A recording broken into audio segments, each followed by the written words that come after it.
శ్రీమద్భాగవత గ్రంథానికి నమస్కారం.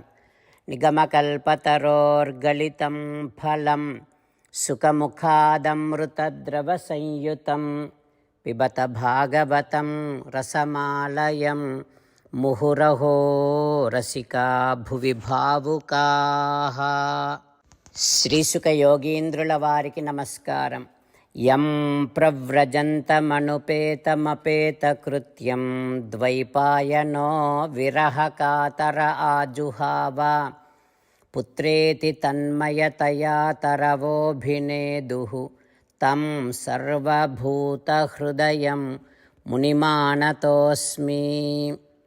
నరనారాయణులకు, చతుర్ముఖ బ్రహ్మకు, సరస్వతీదేవికి, వ్యాసమహర్షుల వారికి నమస్కారం. నారాయణం నమస్కృత్య నరం చైవ నరోత్తమం దేవీం సరస్వతీం వ్యాసం తతో జయం ఉదీరయేత్. శ్రీమద్భాగవతము 5వ స్కంధములో సూతమహాముని శౌనకాది మహర్షులందరికీ ప్రవచనం చేస్తూ ఈ రకంగా చెబుతూ ఉన్నాడు. ఓ మహర్షులారా, శ్రీసుఖ యోగీంద్రుల వారు పరీక్షిన్నరేంద్రుడికి శ్రీమద్భాగవతాన్ని ఉపదేశం చేస్తూ ఇలా చెబుతూ ఉన్నాడు. ఓ పరీక్షిన్నరేంద్ర, అతల లోకము తర్వాత ఉండేటటువంటి లోకము వితల లోకము.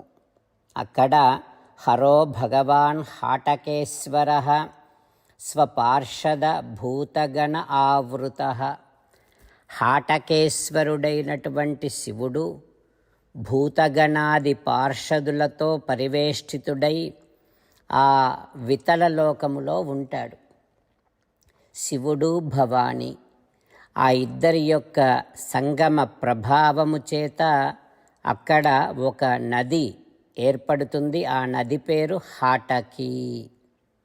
అయితే అగ్ని వాయువు చేత బాగా ప్రజ్వరిల్లబడుతూ ఉండేటటువంటి అగ్ని ఆ నదిని పానము చేసి మళ్ళీ నోటి నుండి బయటకు తీసుకురావటం వలన ఆ నదిలో హాటకము అనే ఒక స్వర్ణము, ఒక బంగారము తయారవుతుంది.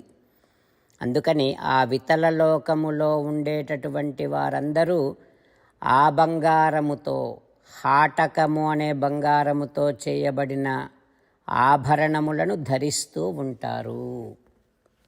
సరే, ఇక ఆ తర్వాతి లోకము సుతల లోకము. అక్కడ బలి మహారాజు ఉంటాడు. అతడు ఈనాటికి అక్కడ ఉంటాడు, నివసిస్తూ ఉన్నాడు అని అంటారు. అయితే ఓ పరీక్షిన్నరేంద్ర, శ్రీమన్నారాయణుడు భూత్వా వటు వామన రూపేణ వామనుడిగా ఆవిర్భవించి బలిచక్రవర్తి నుండి 3 అడుగుల నేలను పొంది తాను త్రివిక్రముడుగా 3 లోకాలను ఆ శ్రీమన్నారాయణుడు వ్యాపించి బలి గర్వాన్ని అణచి బలి తన సంపదలన్నింటినీ ఇచ్చినందుకు సంతోషపడి ప్రసన్నుడై ఆ శ్రీమన్నారాయణుడు ఆ బలిని ఇంద్రుని కంటే కూడా గొప్ప ఐశ్వర్యవంతునిగా చేశాడు. ఆ బలి అధునా అపి ఈనాటికి అపగత సాధ్వసః ఆస్తే.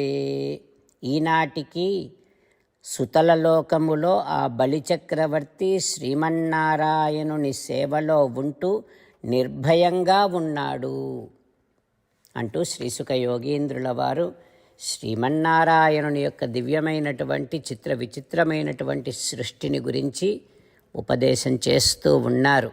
ఆ తర్వాత ఏం జరుగుతుందో రేపు తెలుసుకుందాం. ఓం శ్రీకృష్ణ పరబ్రహ్మణే నమః. ఓం అస్మద్గురుభ్యో నమః. అంతేకాకుండా మనం ప్రతిరోజు శ్రీమన్నారాయణుడికి ఒక 8 పనులు చేస్తాం అని మాట ఇద్దాం.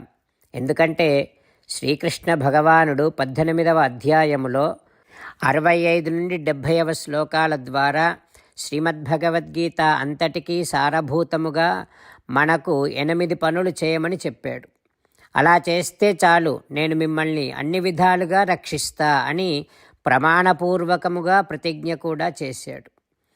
అందుకని శ్రీమద్భగవద్గీతను అంతటినీ విన్న తర్వాత అర్జునుడు కూడా చివరకు కరిష్యే వచనం తవ, కృష్ణ నువ్వు చెప్పినట్టే చేస్తా అని అన్నాడు. కనుకనే భగవానుడు అర్జునుడికి అన్ని విధాల విజయాన్ని అందించాడు.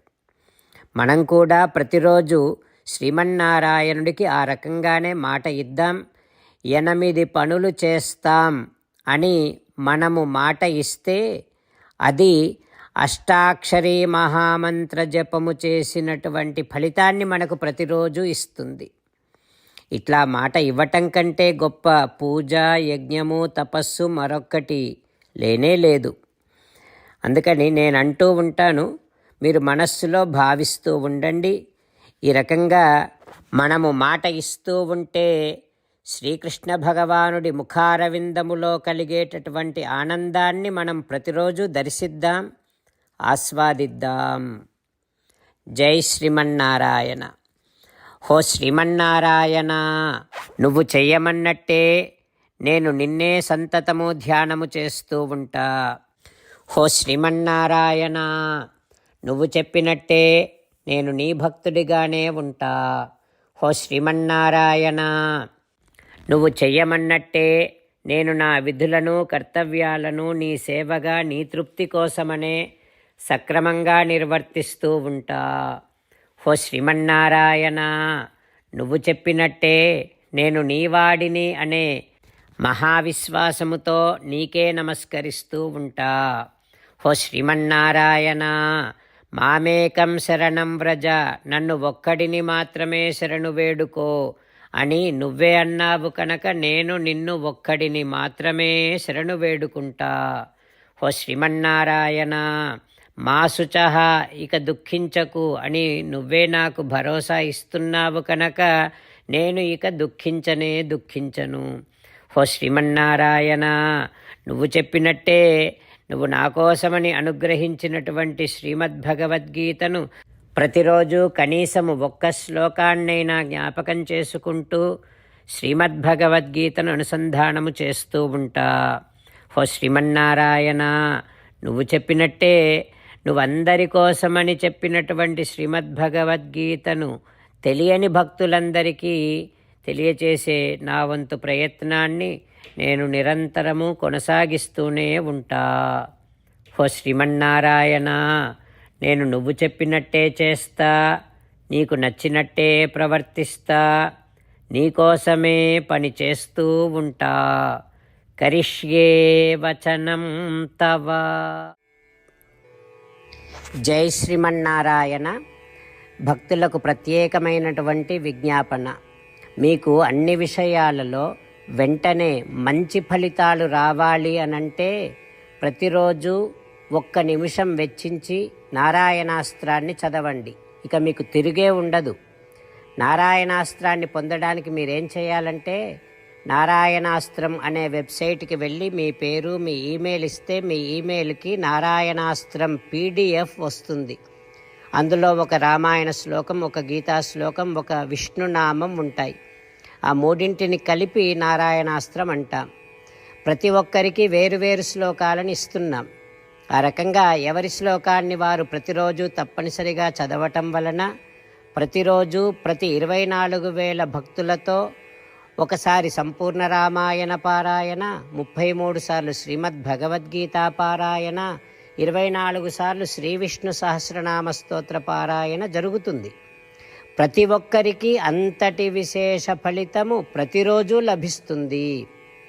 అందుకని మీరు, మీ కుటుంబ సభ్యులు అందరూ ఒక్కొక్కరు ఒక్కొక్క నారాయణాస్త్రాన్ని వెంటనే పొందండి. జై శ్రీమన్నారాయణ.